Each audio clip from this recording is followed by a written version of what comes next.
Hello again, and thank you for clicking the button. Today, we wanted to go over the Offshore 62 ELV. It's a new model for us. You might be familiar with the Offshore 62 Pilot House, which we still build, but the 62 ELV is very similar, but it's on the elevated hull model. So with the ELV, we have a little bit more engine room space. We've changed some of the fuel tank arrangements. We have more stateroom space as well. This particular boat we're going to go over today is the first of its kind. She's on her ship right now coming over here, but this owner had an Offshore 76, and they wanted to kind of mimic that same boat. So you're going to see a lot of familiarities with the Offshore 62 Pilot House and the Offshore 76. So before we get in the photos, let's start the show.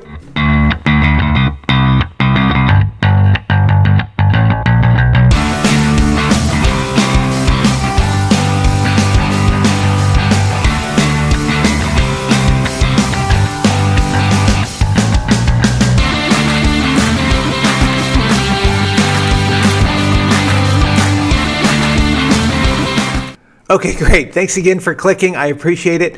So first, the 62 ELV, as I mentioned, is elevated. We did the fuel tanks. We've added one large fuel tank. We still have the 1,000 gallons, but we've removed those saddle tanks. So you have a lot more space around the engine room. You've got a larger lazarette space. You've got larger engine room space, larger forward accommodation space on this boat. And you'll see some of the differences we've done on this one. We've actually extended the salon and extended the boat deck. So we did a lot of little custom changes there too. So it's really something special. But first thing we did is we modified the hull. We kept the Crelock forefoot, and we kept that softest ride on the water technology, but we did raise the forward chine above the waterline. If you're familiar with our 54s and our larger boats, the 76, 80, 89, 90s, they all have the raised chine. So we've got a large beefy chine above the waterline and one down below the waterline now. It reduces the slapping at anchor and also gives you a drier riding boat.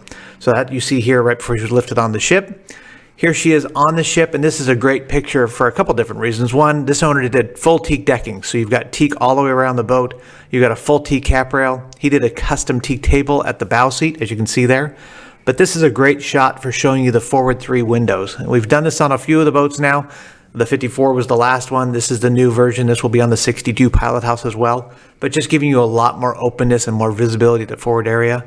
And you can see from the visibility here, the non-skid on the Pilot House roof, non-skid on the hardtop, like all of our boats, but that wood really sets it off. It's going to be a beautiful boat once it gets in here.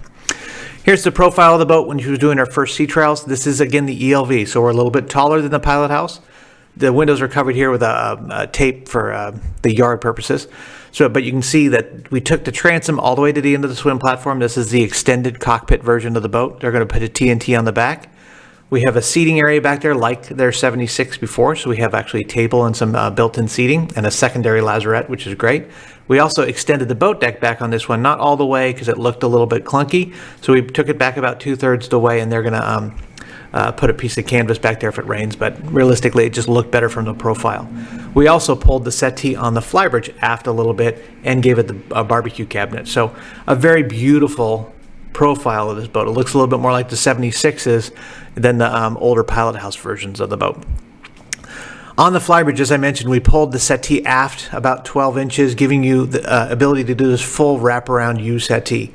More similar to the 76s, you have full dining now up here. You have more space between the table and the flybridge chairs. You still have the his and her flybridge chairs like on all the offshores, so you have a co-captain. You're not sitting up there by yourself. And then you have the full wraparound settee for dining. This is a good picture showing it, and also the foot space you have behind the chair, so you have a lot of room to walk around. We put the barbecue cabinet on this vessel. He's putting his tender on his swim platform, so the boat deck, even though huge, wasn't as necessary to have open for a tender. And you can see he also added a larger fridge off to starboard there on the boat deck. We also added that, if you notice that little arched piece of metal to the right in the photo, that's a kayak davit that's removable and stowable. So that will be just pulling up kayaks and whatnot. When you go down into the boat, this is the new salon. Full teak decking, of course, on the floors. He likes his wood. We have a larger galley now. We have a little bit more space in there. By pulling the aft wall back, we got some more inches in the salon and galley area. We squared off the settee for more comfortable seating. They added a little nightstand, not a nightstand, excuse me, a coffee table at the end of the settee for storage, so you don't have quite as large a settee. And then we moved the air conditioning ducting up to the top like on all the boats now, so you have the ability to square off that settee. And you can see he did the larger refrigerator in the galley but by deleting that dish cabinet, you still have that great visibility into the pilot house.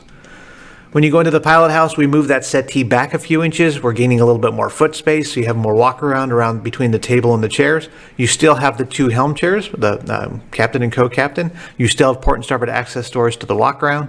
Still have visibility. We deleted the little hatch above the settee there and made more storage. So and the angle that we used to have, so we just have a better storage area. But you still have the same visibility. Even more so looking forward with the larger forward windows. This boat also has a day head where I'm standing in this picture.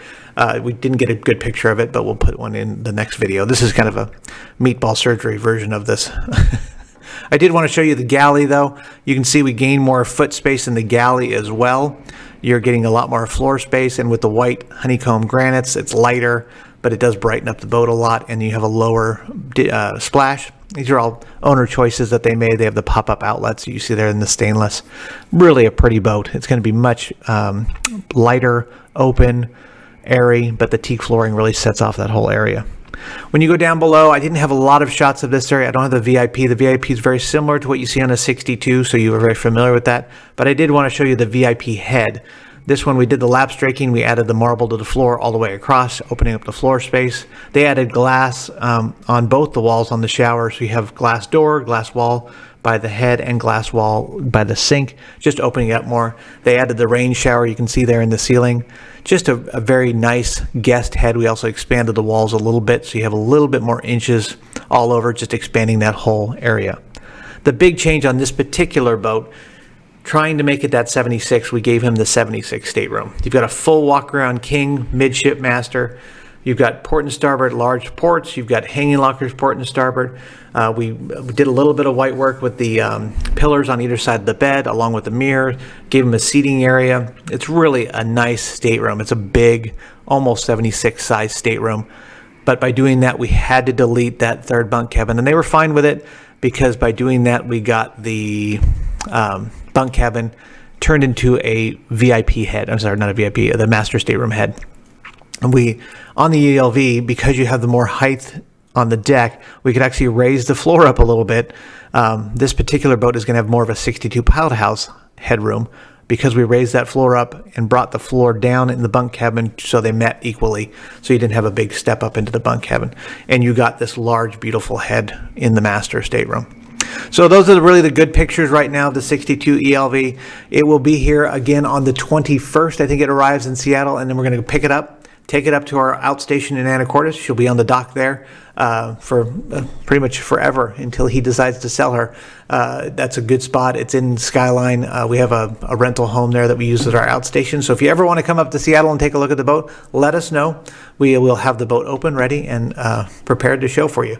So hopefully that gives you a good idea of the boat. If you have any questions, give us a call. Olson Yacht Group, our number's located in the email, and we will talk to you soon. Thanks. Bye.